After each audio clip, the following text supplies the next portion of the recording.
মই সেইটো মই মিডিয়াৰ আগত ক'ব বিচৰা নাই। মই নিশ্চয় ময়ো কিবা অলপ চামথিং ডনেশ্যন দিছোঁ।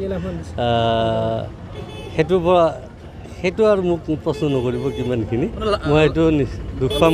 লাখৰ ঘৰতে অনুদান আগবঢ়াইছে সংগঠনটোৰ প্ৰতি, যিহেতু নিয়মীয়াকৰণ হোৱাৰ এটা আশা সকলোৱে ৰাখিছে। নাই, সেইটো আপোনাৰ ডনেশ্যন এইটো হিচাপে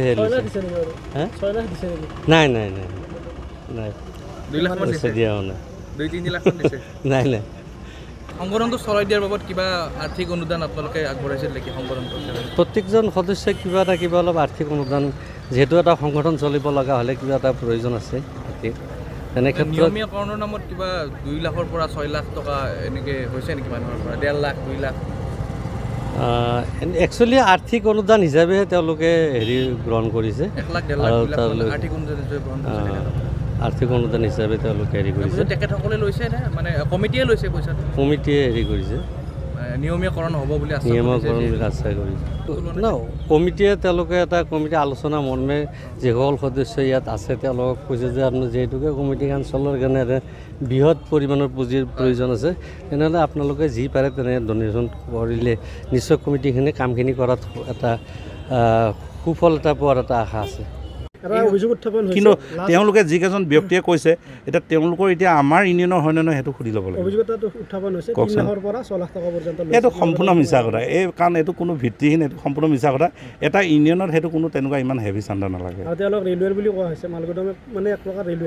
ৰেলৱেটো নহয়, আপোনাৰ ভাৰতীয় ৰেলৱে মালগুদাম এটা ইউনিয়ন হয়। আৰু কিন্তু ৰেলৱে যদি কৰ্মচাৰী বুলি যদি নিজকে কৈছে সেইটো তেওঁলোকৰ ভুল, আৰু কোনোবাই যদি তেওঁলোকক মিছগাইড কৰিছে সেইটো সম্পূৰ্ণ ভুল। আৰু পইচা লোৱাটোতো পচিবল নহয়। আৰু যদি এতিয়ালৈকে তেনেকুৱা চাওক, এতিয়ালৈকে যদি তেনেকুৱা কোনো অভিযোগ আমাৰ ওচৰত আহে, আমি সম্পূৰ্ণ ব্যৱস্থা কৰিম। এইটো সম্পূৰ্ণ মিছা। 100%। আপুনি কওক আপুনি কওক আমাৰ পেপাৰ কাটিং আছে, আমাৰ আপোনালোকৰ নিউজৰ সহায় লৈ থৈছোঁ। যদি তেনেকুৱা যদি প্ৰমাণ দিব পাৰে আমি লগতে একশ্যন ল'ম। আমি মোৰ ধন কুমাৰ ডেকা, আৰু মই নৰ্থ ইষ্ট জোনেল ইনচাৰ্জ। এখেত আমাৰ ষ্টেট প্ৰেচিডেণ্ট ৰঞ্জন পেগু, আৰু এখেত আপোনাৰ জইণ্ট ছেক্ৰেটাৰী জোনেল, মানে নৰ্থ ইষ্ট। যিসকলে নেতৃত্ব দি আছে তেখেতসকলে এটা লাভবিলাসী জীৱন কটাই থকা বুলি তেখেতসকলৰ মাজৰে অভিযোগ উত্থাপন কৰিছে। এই অভিযোগটোক আপুনি সভাপতি হিচাপে কি ক'ব? হয়, মইতো পোনপটীয়াকৈ আমি নাকচ কৰিছোঁ, কাৰণ যেতিয়া তেওঁ ভাৰতীয় ৰেলৱে মালগুদাম শ্ৰমিক সংঘৰ ফৰ্ম ফিল আপ কৰিছিল, পৰৱৰ্তী তাত কি উল্লেখ কৰা আছে? তেওঁলোকে নিজে এফিডেভিট দিছে, 60 টকাকৈ বছৰৰ ফিজ দিয়া হয়। তেওঁলোকে নিজে দিছে। এইবিলাক মই বেয়াকৈ নকওঁ মই মিডিয়াৰ আগত, কাৰণ তেওঁলোকে জানি শুনি এইবিলাক এটা সংগঠনক বদনাম দিবৰ কাৰণে যোৱাটো সংগঠনৰ সদস্য হ'ব নোৱাৰে। কেতিয়াও এইটো লেনদেন নহয়। আৰু আমি এটা কথা কৈ আছোঁ কি, সংগঠন এটা চলাবলৈ হ'লে মানুহৰ দান বৰঙণিৰ প্ৰয়োজন হয়। তেওঁলোকে আমাক ডনেশ্যন দিব পাৰে, তেওঁলোকে আমাক মিটিং মাতাং বা কিবা প্ৰগ্ৰামৰ কাৰণে আমাক 100-200 এনেকৈ ধৰক দিব পাৰে। আজিলৈকে প্ৰগ্ৰামটোৰ কাৰণে 29,000 টকা খৰচ হৈছে। আমি চবেই আলোচনা কৰিছোঁ ক'ৰবাত কিয় চবৰ আমাৰ লিডাৰবিলাকৰ 500,000কৈ তুলি পিনে আজি এইটো প্ৰগ্ৰাম হৈছে। এতিয়া এচি নহ'লে মানুহ থাকিব নোৱাৰে, তাৰ কাৰণে আমি অলপ ব্যৱস্থা কৰিছোঁ, 5,000 টকা কৰিছোঁ। কিন্তু আমি তেনেকুৱা ধৰণৰ কালেকশ্যনেই কৰোঁ, আৰু তেওঁলোকে নিজে অফাৰ কৰে। কিন্তু এই পইচা 2 লাখ 3 লাখ 1 লাখ এনেকুৱা ধৰণৰ কোনো সম্ভৱ নহয়। আৰু যদি এনেকুৱা ধৰণৰ তেওঁলোকে যদি কমপ্লেইন কৰিছে তেওঁলোকৰ ওপৰত একশ্যন হ'ব, কাৰণ তেওঁলোকে নিজে মেম্বাৰশ্বিপ আছে, তেওঁ মেম্বাৰশ্বিপৰ যোগ্য নহয়। এইবিলাক অসম্ভৱ, এইটো অসম্ভৱ এইটো কোনো অসম্ভৱ। আৰু ক'ত আজি ইণ্ডিয়াত 98 চনৰ পৰা অপেনলি মিটিং কৰি আছে, অপেনলি আমি এনাউন্সমেণ্ট দিয়া আছে যে কোনো ধৰণৰ ইয়াত পইচা পাতি লেনদেন নহয়। আপুনি মেম্বাৰ ইউনিয়ন হিচাপে ইউনিয়নৰ মেম্বাৰ ফিজ আপুনি দিব লাগিব, বছৰেকৈ আপুনি মাচুলটো দিব লাগিব, আৰু আপুনি ডনেশ্যন হিচাপে কিবা এটা দিব পাৰে, এনেকুৱা ধৰণৰে।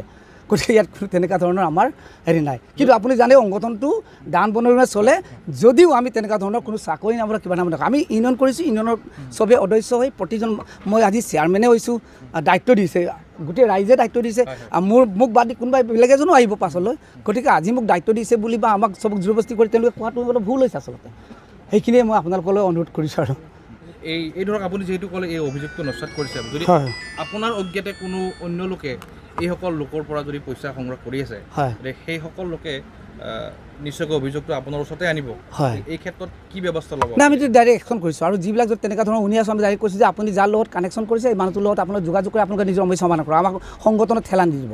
আৰু আমাৰ অফিচ আছে, অফিচত আপোনাৰ যদি অভিযোগ আছে অফিচলৈ আহক, অফিচত হেৰি কৰক, আপোনাৰ কমপ্লেইন দিয়ক। আৰু যদি আমাৰ সংগঠনৰ নামত যদি কোনোবাই কৰিছে আনঅথৰাইজ ভাৱে, তেতিয়াহ'লে তেওঁকতো একশ্যন কৰা হ'ব। কোনো পধ্যে তেওঁলোকে ৰেহাই দিয়া নহ'ব, কাৰণ আজি বৃহৎ স্বাৰ্থ আছে। 9,65,000 মানুহৰ সংস্থাপনৰ কাৰণে আজি আমি 98 চনৰ পৰা বহুত কষ্টৰে যুঁজি আছোঁ। গতিকে এইখিনি তেওঁলোকে বুজি পাব লাগে এনে আৰু কমপ্লেইন এটা কৰিলেই নহয় কাৰণ আপোনালোকে মিডিয়াটো হ'ল বহুত পাৱাৰফুল হ'ল য'ত গণতন্ত্ৰৰ চতুৰ্থ স্তম্ভ হয় আপোনালোকৰ একাৰ কথাই মানুহক ধ্বংসও কৰিব পাৰে আপোনালোকে মানুহক বচাব পাৰে গতিকে আপোনালোকক এটা অনুৰোধ কৰিছোঁ এইবিলাক কথা আপোনালোকে হেৰি কৰক আমাৰ চাৰ্টৰ খাতিৰত 9,65,000 আমাৰ ৰেলৱে ৱৰ্কাৰ্ছবিলাকৰ ভৱিষ্যত সুৰক্ষাৰ কাৰণে আপোনালোকে সহায় কৰক